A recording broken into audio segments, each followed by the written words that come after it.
Hello guys, मेरे YouTube channel में आपका स्वागत है। मेरा नाम मनमोहन मिश्रा। तो आज मैं आपको इस वीडियो में बताने वाला हूँ top 5 small cap mutual fund के बारे में। जी हाँ, तो यहाँ पे हम डिस्कस करने वाले हैं ऐसे 5 स्मॉल कैप म्यूचुअल फंड जिसमें कि आप अगर इन्वेस्टमेंट करेंगे तो आपको एक मैसिव रिटर्न मिलने के चांसेस है।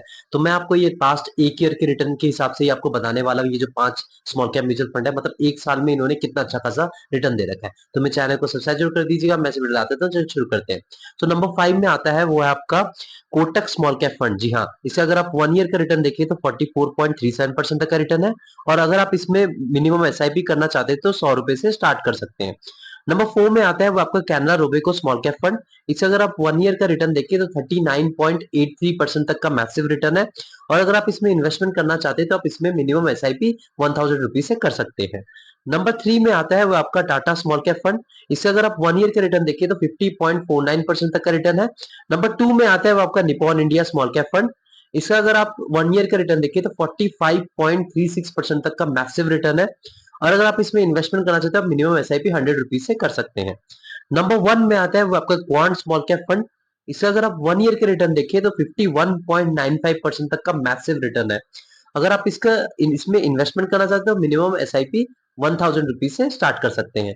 तो ये जो टॉप 5 स्मॉल कैप फंड है, ये बहुत ही ज्यादा रिस्की फंड है। ये आप ध्यान रखिए इन्वेस्टमेंट करने से पहले, क्योंकि इसमें सारी छोटी कंपनीज, मतलब बहुत ही छोटी कंपनी जिसका अभी स्टॉक प्राइस बहुत ही कम है और स्टार्टअप कंपनीज है।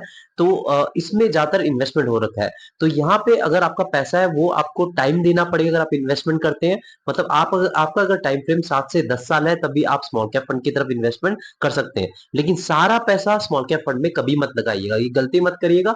आज स्मॉल कैप को एज ए डाइवर्सिफाइड पोर्टफोलियो आप इसको कंसिडर कर सकते हैं। मतलब जैसे मान लीजिए आपने लार्ज कैप ले रखा है, निफ्टी इंडेक्स ले रखा है, फ्लेक्सी कैप ले रखा है, मिड कैप ले रखा है, तो थोड़ा बहुत डाइवर्सिफाई करके अपने पोर्टफोलियो में 10 से 20% स्मॉल कैप फंड रख सकते हैं। लेकिन अगर आप ज्यादा रिस्क ले सकते हैं और आपके पास टाइम फ्रेम बहुत ज्यादा है, मतलब 7 से 10 साल है, तभी आप ये जो 5 जो मैंने आपको स्मॉल कैप फंड बोला, इसको आप कंसिडर कर सकते हैं और आप इसमें इन्वेस्टमेंट कर सकते हैं। तो मेरे चैनल को सब्सक्राइब जरूर कर दीजिएगा। मैं वीडियो लाता रहता हूँ।